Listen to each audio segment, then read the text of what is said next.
دوستان عزیز سلام.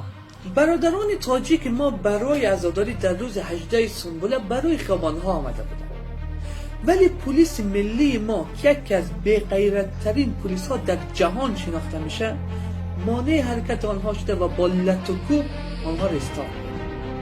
حال سوال من است، در روز استقلال افغانستان که صدها هزار لندقر غنی برای خیابان‌ها آمده بودند و آشوب به پا کرده بودند، کجا بودی پلیس ملی که مانع لندقرا بشه؟